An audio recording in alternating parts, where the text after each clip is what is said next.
Nintendo has recently come out and said that they are going to be supporting the Switch 1 while the Switch 2 is out.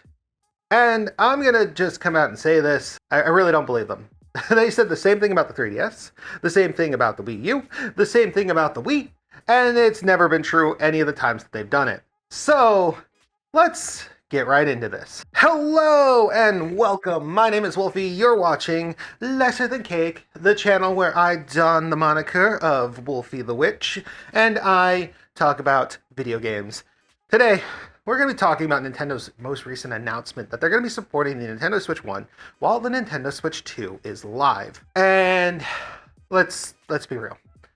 As stated in the intro, they've said this many times, and every single time it has been a lie. So let's talk about why it probably isn't going to happen, why it could happen, and what their actual strategy is. So here's why I don't think Nintendo is telling the truth.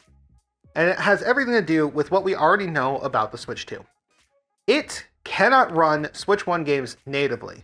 In fact, there's a compatibility list of games that do and do not work. And while most of Nintendo's first-party games are on there, there are actually compatibility patches coming out for a lot of them in order to make it work properly. Now, Nintendo has come out and said that the Switch 2 is capable of emulating the Switch 1, and that they've got that emulation worked out quite well, to the point that you can actually get performance enhancements from using a Switch 2 on a Switch 1 game. But here's the problem, right? If a game has to be emulated on the Switch 2 in order for it to run, then it means that there's a level of incompatibility between the Switch 1 and the Switch 2. This indicates, to me at least, that these two pieces of hardware are not as identical as they initially seem. And it makes a lot of sense from a technical standpoint.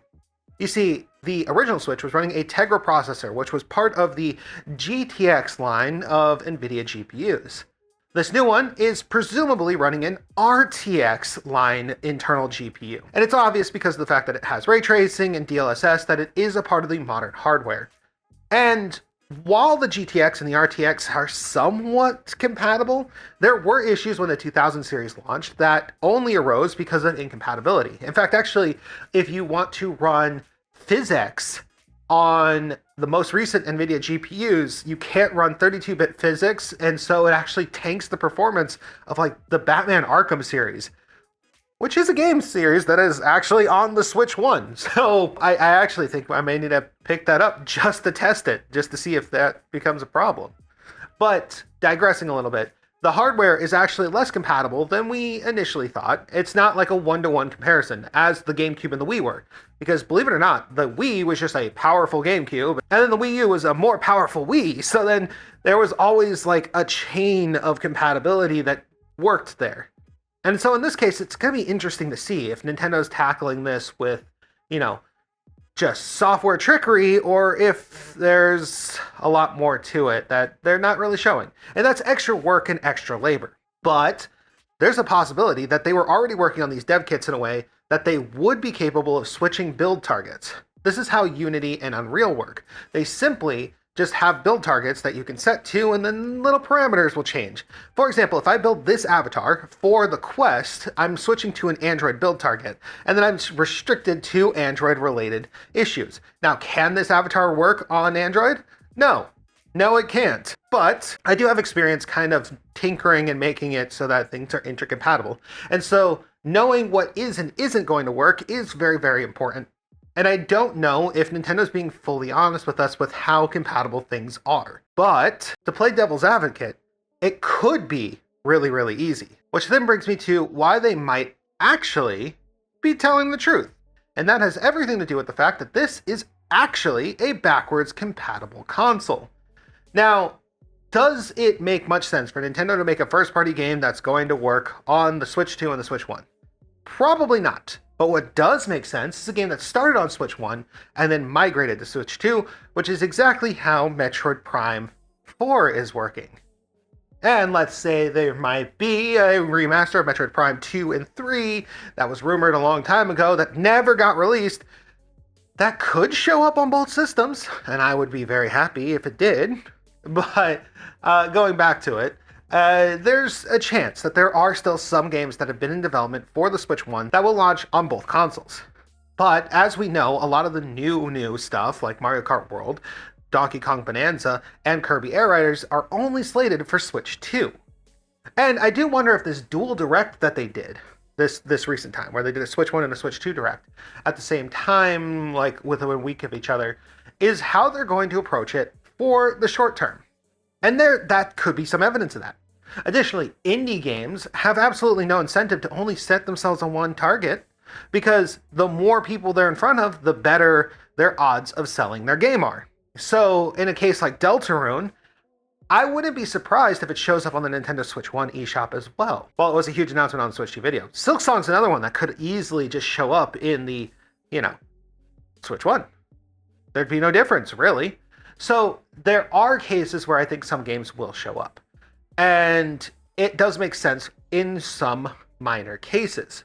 But I do think that Nintendo has already gone full ham on making new Nintendo games for the new platform. Which then, I guess, brings us to the strategy that I think they're going to employ here. So let's be real. Nintendo's a business. They're in it to make money. And while I love their products and I love their games, I can acknowledge the fact that they're going to make business-oriented decisions. And what I think they're going to do is if a game makes sense to be on Switch 1 and Switch 2 due to install base, due to not selling as well as they want it to, or in some cases, and this may happen, them just needing the cross-compatibility with a player base that isn't necessarily likely to upgrade quickly, they're going to do it. Cases where I think this could happen, Animal Crossing, if they make a new one, could be one of those such games where they make the decision, it may even be 3 years into the Switch 2's lifetime, but they make the decision to make it available on Switch 1 because of the Switch 1 user base already liking Animal Crossing and already being heavily involved there. And I do think that Animal Crossing doesn't need the extra power of the Switch 2. Another place where they might do it is something like Splatoon 4, which I've already said is probably coming really, really soon. I would be surprised if we don't have an announcement soon. And so because of that, I would see Nintendo possibly making it so that the Switch 1 player base can play against the Switch 2 player base. And because of the Switch 2 having mouse mode, having team chat and everything else, it's like the superior way to do it. It's a way to sell more consoles. The other way I see this going is that they're saying they're supporting it, and what they mean is they're going to support keeping the eShop open for some period of time. And new games can be added to the eShop for some period of time. This would mean that third-party developers and indie developers have a platform to still upload to, but Nintendo themselves aren't adding to it. And that could be how they're doing it, and I feel, sadly, that is what they meant. They may upload some smaller games, like an F-Zero 99 type thing, or a Jump Rope Challenge or something that could work, but I don't think that it's going to be a focus in their development going forward. I think pretty much after this year, the Switch 2 is it. They're going to be developing for that, the new games are going to come there, and that's all she wrote. And I wish Nintendo was just honest about that. Like, hey, we're going to be supporting the Switch through this year. We're going to keep the eShop open through, however much time. That honesty would go a lot further with me than them saying, hey, we're going to support the Switch 1. So, yes, I'm skeptical. This is one of the few videos where I'm actually skeptical with Nintendo here. But it's just because I've experienced it too many times before. But that is where I'm going to end it today, guys. Thank you so much for watching. If you enjoyed watching this video, consider giving it a like, maybe comment, and subscribe. And I will see you in the next one. Wolfy, out.